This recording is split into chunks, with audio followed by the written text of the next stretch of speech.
May I have the permission, Mr. President, to read your letter addressed to the House Infrastructure Committee dated September 8, 2025. This is to formally approve your request for Mr. Bryce Hernandez to attend your hearing tomorrow, September 9, 2025, 9 a.m. at the People's Center House of Representatives. We expect that he be returned safely immediately after the said hearing to the Senate. So this is very categorical, Mr. President. Their request that he be called for hearing in the House of Representatives was conditioned upon his safely return to the Senate. There is no need for a motion, Mr. President. I was still the chairman of Blue Ribbon Committee at the time, and it was very clear that we committed him to the custody of our Sergeant-at-Arms. Not in Quezon City, not anybody else. And so, as already asked by Senator Alan, we are not supposed to change the rule. I move, Mr. President, that he be back immediately to the custody of the Senate, not only because this is the condition that you gave them, but more importantly, in order to erase the perception that if he is here in the Senate, he is not safe. I will reject the idea that if he returns in the Senate, mangangan ibang buhay niya. It is as if that we are giving credence to his statement, which I believe is not true, Mr. President. Mr. President. Majority Leader. Yes, Mr. President, with due respect to our colleague, Senator Marcoleta, there was an intervention. Actually, he was supposed to come back to the Senate, but the Speaker of the House had intervened and asked if he can be kept in the House, which you did not agree. And Yes. you said that we will put him in the PNP Custodial Center under the custody still of OSA and the Senate. Legal custody of the Yes. Senate. So Still. when he wrote the letter, Your Honor, wala pang intervention. So walang kasalanan dyan si Senate President. He was going to bring him in, but we are not bending any rule. But because the the Senate request- President already has said the rule. Mr. which President, allows the us- request of the Speaker of the House of Representatives is inconsequential here. Legal or otherwise, the custody must be here. They are only asking us to lend him to their committee. The legal custody is still acquired by the Senate.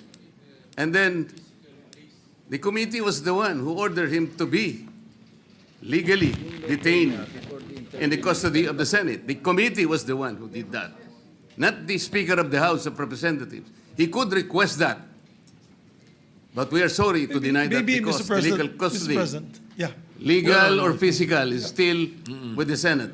Mr. President, I think the points raised by Senator Marcoleta are valid. I think at that time, the witness had no fear of his life, but now he has fear of his life.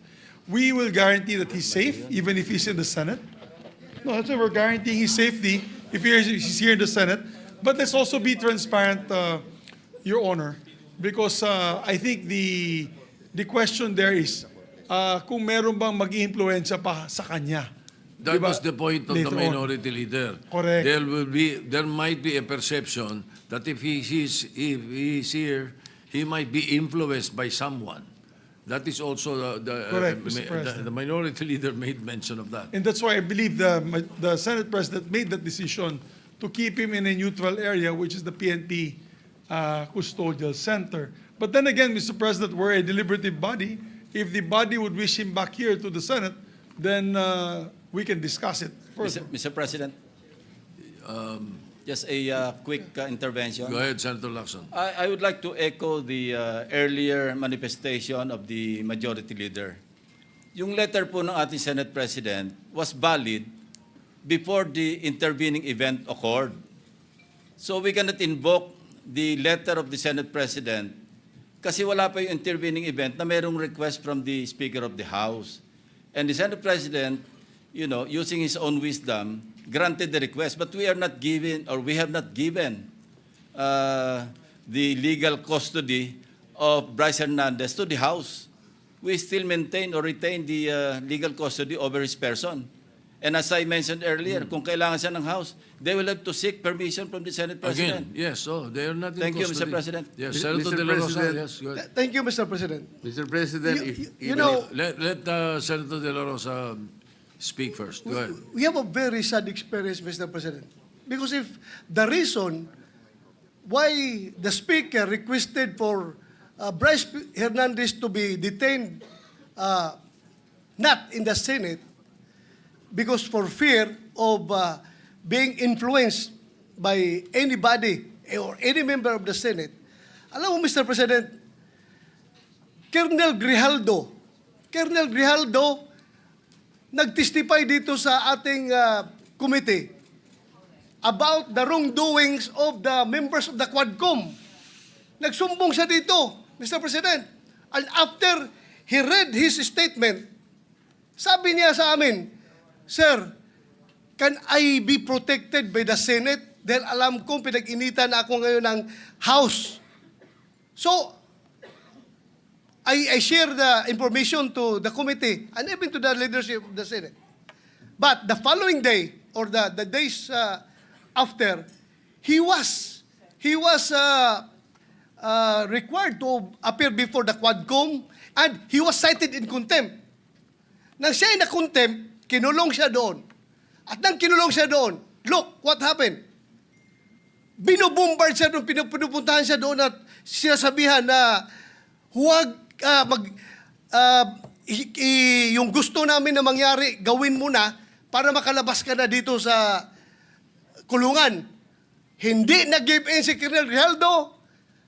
Kinulong siya hanggang natapos ang 19th Congress. So, Mr. President, sila ay takot sa kanilang ginagawa mismo. Hindi po yan gagawain ng Senado na mag-impluensya ng resource person.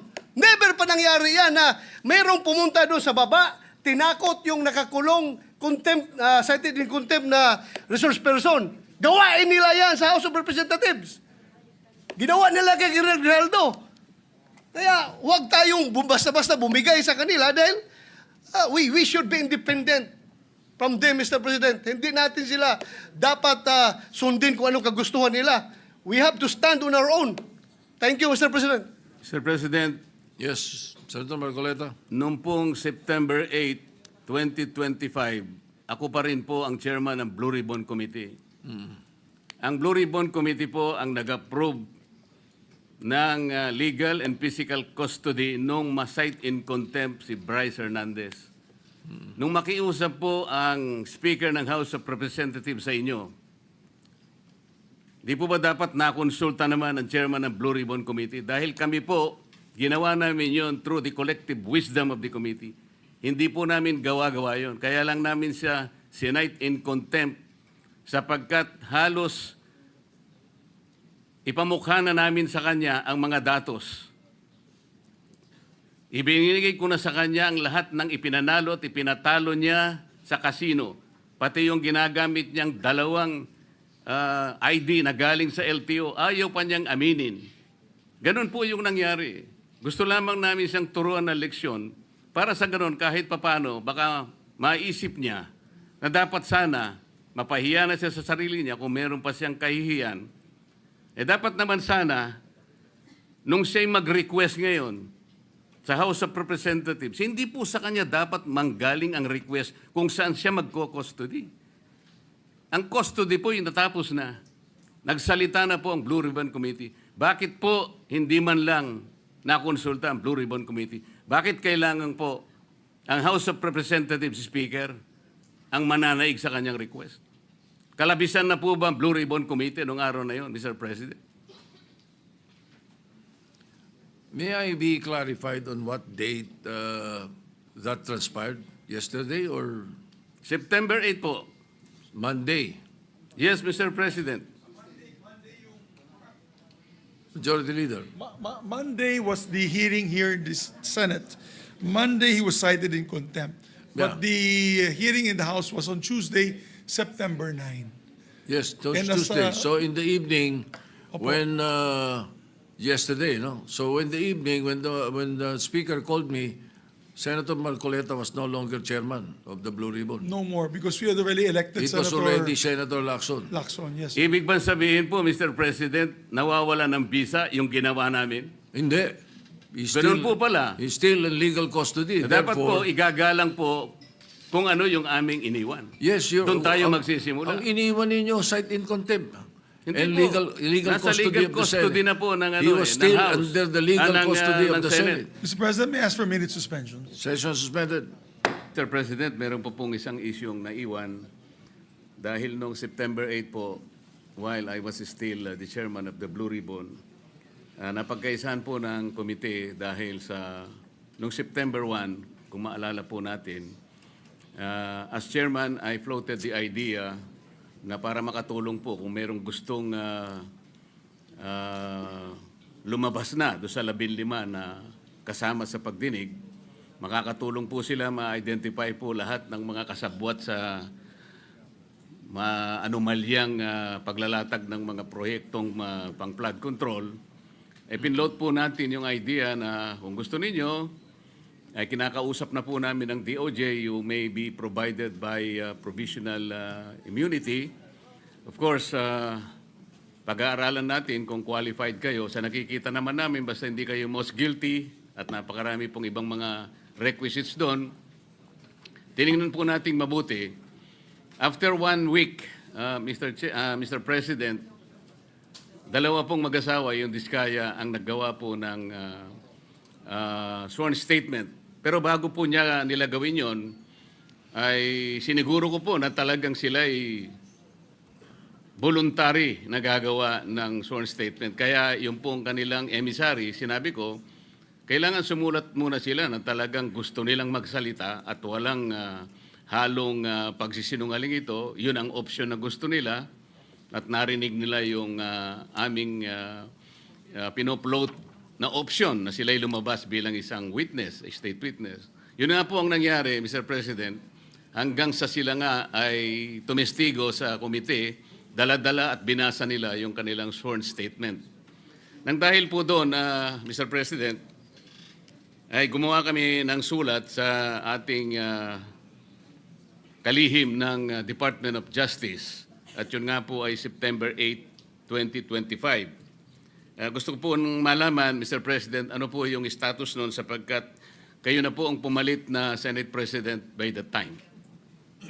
Yes, the proposal and your intention is indeed, yes, it's laudable. We may be able to get state witnesses there, no? But that September 8, evening of September 8, when I was informed about it, what I did was to decide that the issue be referred to the Blue Ribbon Committee, especially knowing that there will be a new composition the following day. That was quite late at night when I received the notice. Mr. President, if that happens, parang ang aming pong pinag-usapan noon while I was still the chairman of the Blue Ribbon Committee, parang nawalan po ng saysay. Ang mangyayari po noon, with all due respect, baka po ma-compromise o mawala po yung integrity ng proceedings natin. The integrity of the inquiry is very, very important here. Sila po ay pinangakuan namin sapagkat nagpapasaklolo sila, alam nila na may panganib ang buhay, hindi lamang sa kanilang mag-asawa kung hindi yung pamilya nila. Kaya nakita po namin ang urgency. Mr. President, September 10 na po ngayon. Kung sakali pong totoo na nanganganib ang buhay nila, yun pong ipinangako namin na immunity sa kanila na makakatulong po. At yun naman po ang naging courage sa kanila para lumabas into the open and tell all. Nakita naman po ninyo, talagang initially nakapagsalita sila nung inaakala nilang kasangkot po, allegedly, sa mga maanumalyang paglalatag ng flood control projects. Kaya po, ang tanong ko ngayon, kailangan po bang pagpasyahan ng bagong liderato ng Blue Ribbon ang isang bagay na amin na pong naaproba nung kami po ay nandun pa sa Blue Ribbon?